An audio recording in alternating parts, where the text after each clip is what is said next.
Hi friends, welcome to Nandu Vilas. இன்றைக்கி வந்து அமாவாசைங்களா, அமாவாசை அதுவுமா சரி சாம்பார் வச்சு ரசம் வச்சுருவோம் அப்படின்ட்டு பருப்பு வேக போட்டேன். இப்போவே கலப்பாக இருக்குது, மணி 11 மணிக்கு பக்கம் ஆயிடுச்சு. கலப்பாக இருக்குன்ட்டு கொழுமிச்சங்காய் பொரித்து கொஞ்சம் ஜூஸ் போட்டு வச்சுக்கிட்டேன், எனக்கு ஒரு டம்ளரு. அதை குடிச்சிட்டு தான் இப்போ இது ஸ்டார்ட் பண்ணேன். பருப்பு நல்லா வெந்துருச்சுங்க ஃப்ரெண்ட்ஸ். வெந்ததுக்கப்புறம் கடுகு போட்டு தாளிச்சிக்கலாம் அப்படின்ட்டு காய்கறி எல்லாம் தாளித்து விட்டுறலாம் அப்படின்ட்டு தாளிப்பு கொடுத்துட்ருக்குறேன். காயெல்லாம் கட் பண்ணி வச்சுருக்கிறேன். கடுகு போட்டுக்கிறேன். கடுகு பொரிஞ்சதும் நம்ம கருவேப்பந்தலை வெங்காயம் எல்லாம் கட் பண்ணி வச்சுருக்கிறேன். எல்லாம் போட்டு தாளிப்பு கொடுத்துட்டு அப்புறமா காயை வந்து இதில் வேக போட்டுருவோம்.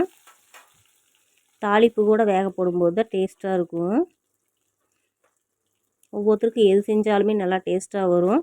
ஒரு சிலருக்கு வந்து குறிப்பிட்ட டிஷ் மட்டும் செஞ்சால் எப்படி செஞ்சாலும் டேஸ்ட்டாக வரும்னு சொல்லுவாங்க. அது போல் தான் எனக்கும் இந்த டிஷ் வந்து இந்த காய்கறி சாம்பார் வந்து நான் எப்படி செஞ்சாலுமே ரொம்ப ரொம்ப டேஸ்ட்டாக வரும். எனக்கு பிடிச்ச மாதிரி இருக்கும். யார் சாப்பிட்டாலுமே டேஸ்ட்டாக இருக்குன்னு தான் சொல்லுவாங்க. அந்த மாதிரி எனக்கு இது வரும். ஒவ்வொருத்தருக்கும் ஒவ்வொரு மாதிரி டிஷ் கரெக்டாக வரும் இல்லைங்களா. எனக்கு வந்து பருப்பு சாம்பார் வந்து எப்படி செஞ்சாலுமே சூப்பராக இருக்கும். அந்த காய்கறி போட்ட சாம்பார் வந்து நல்லா செய்வேன் நான். எனக்கே பிடிக்கும் நான் வைக்கிற சாம்பார். அது போலங்க. அப்புறம் கேரட்டு கொஞ்சம் இருந்தது, கேரட்டு முருங்கைக்காயெல்லாம் பொரிச்சிட்டு வந்து போட்டு தாளிப்பு கொடுத்துட்ருக்குறேன். தாளிப்பு கூடவே இதை நல்லா வதக்கி விட்டுடலாம். வதக்கி விட்டுட்டுங்க இது கூட கொஞ்சம் சாம்பார் தூள், நம்ம சாம்பார் போடுவோம் இல்லைங்களா, ரெகுலராக யூஸ் பண்ணுற அதே சாம்பார் தூள் வந்து கொஞ்சம் போட்டுட்டு இதுக்கு வந்து காய் வேகிறதுக்கு வந்து கொஞ்சம் உப்பு போட்டுக்கலாம். அப்போ தான் வந்து காயில் வந்து உப்பும் பிடிக்கும், நல்லா வேகும். அதனால்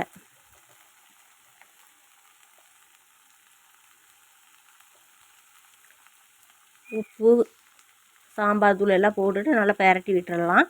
அப்போ தான் காரமும் உப்பு ரெண்டும் வந்து காயில் வந்து பிடிக்கும் வைங்களேன். அப்போ தான் நல்லா டேஸ்ட்டாக இருக்கும். சப்புன்னு இருக்காது காய் வந்து. அதுக்காக தான் இப்படி போடுறது. நீங்களாம் எப்படி செய்வீங்க அப்படிங்கிறத கமெண்ட் பண்ணுங்கள். இதுக்கப்புறம் வந்து இதில் வந்து பருப்பு தண்ணி இருக்குது இல்லைங்களா, பருப்பு வேக போட்டோம் இல்லைங்களா, மேலேயே தண்ணி இருக்குல்ல, அந்த தண்ணியை வந்து அப்படியே மேல் டாப்படி எடுத்து நம்ம காய்கறிக்கு ஊற்ற போகிறோம்.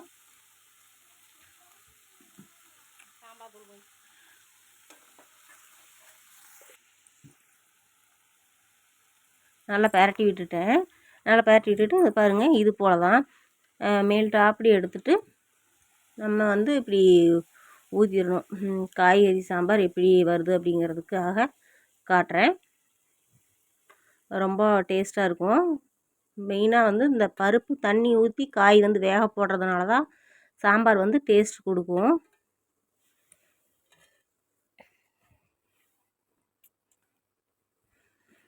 காய் நல்லா இதுலேயே வேக போட்டேன். ஒரு பக்கம் வந்து அரிசி அலசி வச்சுட்டேன். காய் வந்து நல்லா வெந்ததும் நம்ம வந்து பருப்பு வந்து மத்து போட்டு நல்லா கடைஞ்சிக்கலாம்.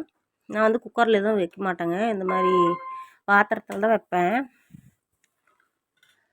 பருப்பு போய் இப்போ கடைஞ்சிட்டு வந்துடலாம். கடைஞ்சிட்டு வந்துட்டு இந்த காய் அதுக்குள்ளே வெந்துடும், பகுதி முக்கால் பாகம் வெந்துடும். நம்ம பார்த்துட்டு அதுக்கப்புறம் இது கூடயே ஆட் பண்ணிக்கலாம். இந்த பருப்பு கூடவே இதை ஆட் பண்ணிவிட்டு வந்து ரொம்ப கெட்டியாக இருக்கும் இல்லைங்களா, நம்ம கொஞ்சம் இதில் தண்ணி ஆட் பண்ணிக்கலாம்.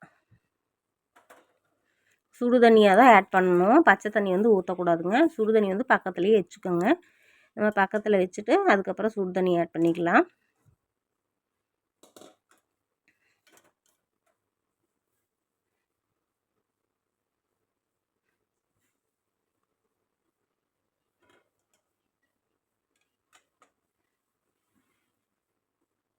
இதில் வந்து நம்ம புளி ஊற போட்டுக்கலாம். நம்ம பருப்பு சாம்பாருக்கு புளி வேணும் இல்லைங்களா, புளி வந்து ஊற போட்டுக்கலாம்.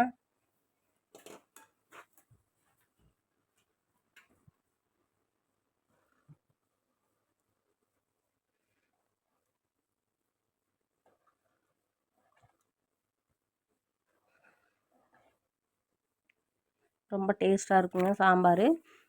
இப்போ நல்லா கொதிச்சிருச்சு. நல்லா கொதித்ததுக்கப்புறம் நம்ம புளி தண்ணி இதுவோட கரைச்சி அதில் வந்து ஆட் பண்ணிக்கிறோம். பண்ணிவிட்டு இதுக்கப்புறம் வந்து நம்ம ரசம் வைக்கிற ப்ராசஸிங்கில் போக போகிறோம். ரசம் வேணும் இல்லைங்களா, அதுக்காக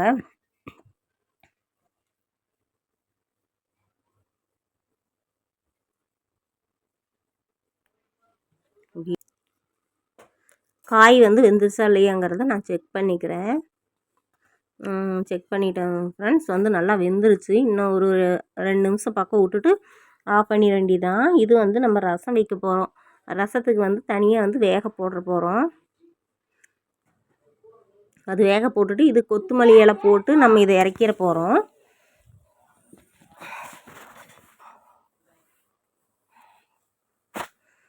அவ்வளோதான், பருப்பு சாம்பார் ரெடி. இனிமேல் வந்து ரசத்துக்கு வந்து நம்ம பூண்டு, வெங்காயம், சின்ன வெங்காயம் வந்து ஒரு 2-3 மட்டும் போட்டுக்கலாம். கருவேப்பந்தலை, சீரகம், மிளகு இதை மட்டும் போட்டு நம்ம அரைக்க போகிறேன். இது கூட ஒரு தக்காளி ஆட் பண்ணி போகிறேன். ஏன்னா மிக்ஸி வந்து அரைப்படாது, அதனால் வந்து ஒரு தக்காளி போட்டுக்கிறேன்.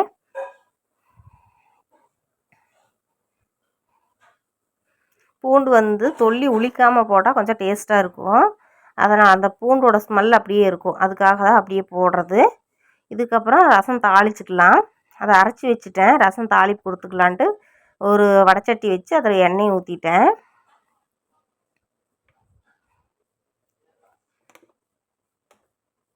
கடுகு பொரிஞ்சதும் நம்ம கருவேப்பந்தலையை போட்டுட்டு நம்ம தாளிப்பு கொடுத்துட வேண்டியதான். பெருங்காயத்தூள் மட்டும் இல்லை, அதனால் வந்துட்டு இருக்கிறத வச்சு செய்யலாம் அப்படின்ட்டு பண்ணிகிட்ருக்குறேன் ஃப்ரெண்ட்ஸ். பெருங்காயத்தூள் மட்டும் இல்லை, அவ்வளோதான். நீ தாளிப்பு கொடுத்துக்கலாம்.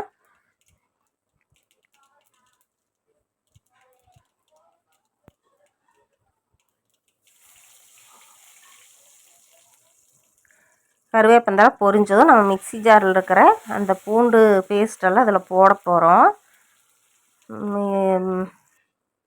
சீரகம் இதெல்லாம் அரைச்சி வச்சுருக்குறோம் இல்லைங்களா, அதையெல்லாம் போட்டு நம்ம இது வதக்க போகிறோம். இதோட 2 மிளகாய் மட்டும் ஆட் பண்ணிக்கிறேன், வர மிளகாய். ஏன்னா மிளகு கொஞ்சம் நம்ம அதில் போட்டுக்கிறோம் இல்லைங்களா, அதுவே நமக்கு கொஞ்சம் காரமாக தான் இருக்கும், அப்புறம் வாய் அலரும். அதுக்காக வந்து 2 மிளகாய் மட்டும் போட்டுக்கிறேன். இது காரமான மிளகாய் தான். இது நல்லா அந்த தண்ணியெல்லாம் சுண்டுற வரைக்கும் நல்லா இது பண்ணிவிட்டு அதுக்கப்புறமா நம்ம ரசத்தை ஊற்ற போகிறோம். இது வந்து கரைச்சி வச்சுருக்கிறேன். கரைச்சி வச்சதை ஊற்றிட்டு இதுக்கு தேவையான அளவு தண்ணி மட்டும் ஆட் பண்ணிக்கிறோம். ஆட் பண்ணிவிட்டு அதுக்கப்புறம் உப்பு தேவையான அளவு உப்பு போட்டுக்கிறோம். நம்ம ஃபஸ்ட்டே போட்டால் நமக்கு கணக்கு தெரியாது, அதனால் வந்து நம்ம எந்த அளவுக்கு வந்து புளி தண்ணி வைக்க போகிறோம் அப்படிங்கிறத கால்குலேட் பண்ணிவிட்டு நம்ம அதுக்கு தகுந்த மாதிரி நம்ம தோராயமாக போட்டால் கரெக்டாக இருக்கும். இந்த பக்கம் சாம்பார் ரெடியாக இருக்குது பாருங்கள், ரொம்ப சூப்பராகவே இருக்குது. நம்ம ரசம் வந்து நுர கட்டி வந்ததுமே ஏற்கனவே நல்லா வேக வச்சிட்டோம். தக்காளி வேக போட்டாச்சு, புளியும் நல்லா வேக போட்டாச்சு. அதனால் வந்து நுர கட்டி வந்ததுமே நம்ம கொத்தமல்லி இலையை தூவி விட்டுட்டு நம்ம அப்படியே பாத்திரம் மாற்றிக்க போகிறோம். நம்ம எப்பவுமே தாளித்த பாத்திரத்துலேயே வச்சுருந்தா ரசம் வந்து அவ்வளோக்கா அந்த ஸ்மெல்லு இருக்காது, ரசத்தோட ஃப்ளேவரே இருக்காது. நம்ம உடனே பாத்திரத்தை மாற்றி வச்சுட்டா ரசம் வந்து டேஸ்ட்டாக இருக்கும், அந்த ஃப்ளேவரும் வந்து மாறாது. அதுக்காக தான் இந்த பாத்திரத்தில் மாற்றி வச்சிட்டேன் நான்.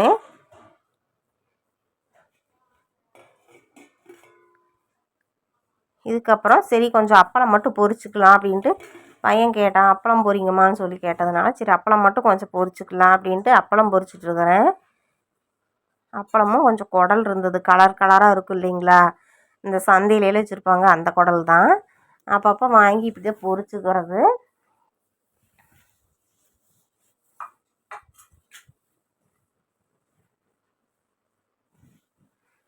கலர் குடலையும் பொரிச்சுக்கிட்டு அது கூட வச்சு சாப்பிட்டுக்கலாம் அப்படின்ட்டு. பாப்பா மட்டும் வந்து சாப்பாடு வேண்டான்ட்டா. அவள் கொஞ்சம் நேரத்துக்கு முன்னாடி சாப்பிட்டதுனால பாப்பாவுக்கு மட்டும், பாப்பா எதுவும் சாப்பிட்டுக்கல இப்போது. அதனால் சரின்ட்டு எங்கள் 3 பேர்த்துக்கு மட்டும் செஞ்சுக்கிட்டோம். சரி காக்காய் கொஞ்சம் சாப்பாடு வச்சிடலாம், இன்றைக்கி அமாவாசை இல்லைங்களா, அதனால் வந்து காகத்துக்கு சாப்பாடு வைக்கலாம் அப்படின்ட்டு காகத்துக்கு ஃபஸ்ட்டு வச்சுட்டு வந்துட்டு அப்புறமா நம்ம சாப்பிட்டுக்கலாம் அப்படின்ட்டு ரெடி பண்ணிகிட்டு இருக்கிறேன். குடல்லாம் பொரித்து வச்சுட்டு அதுக்கப்புறமா தான் ஒரு இலையை அறுத்துட்டு வந்து ரெடியாக வச்சுட்டு காகத்துக்கு போடலாம் அப்படின்ட்டு. வெறும் சண்டேனா வந்து அமாவாசை வந்தங்காட்டி இது சண்டே மாதிரியே தெரில, அந்த மாதிரி தான் போச்சு.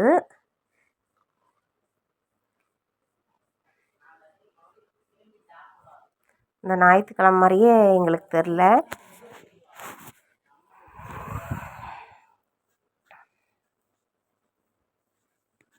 சரின்ட்டு நீ காகத்துக்கு சாப்பாடு போடலாம் அப்படின்ட்டு ஒரு இலை கட் பண்ணிட்டு வந்துட்டேன். இலையில கொஞ்சம் சாப்பாடு வச்சு அதுக்கும் சாம்பார், குடல், அப்பளம் எல்லாம் போட்டேன். ரசம் மட்டும்தான் ஊற்றலை. எள் இருந்தால் கொஞ்சம் எள் தூவி வைப்பேங்க. எள் இல்லை, கருப்பு எள் இல்லை, வெள்ளை எள் தான் இருந்தது. ஆனால் அது வேண்டான்ட்டாங்க, அது போட வேண்டான்ட்டாங்க. சரின்ட்டு அப்புறம் இருக்கிறத மட்டும் வச்சுட்டு போட்டு கொண்டு போய் காக்காய்க்கு வச்சிட்டோம். நான் வந்து போட்டு கொடுத்துட்டேன். தம்பி வந்து கொண்டு போய் மேலே வச்சுட்டான். வீட்டுக்கு மேலே போய் தண்ணி தெளித்து விட்டு ஒரு டம்ளர் தண்ணி நிற குடம் தண்ணியை எடுத்து கொண்டு போய் வச்சுட்டு காக்காய்க்கு சாப்பாடு வச்சுட்டு வந்துட்டான். வச்சுட்டு வந்ததுக்கப்புறம் தான் நாங்கள் சாப்பிட்டோம். அமாவாசைனா மேக்ஸிமம் நாங்கள் இந்த மாதிரி தான் செய்வோம். ஒவ்வொரு அமாவாசைக்கும் இந்த மாதிரி தான் செய்வோம்.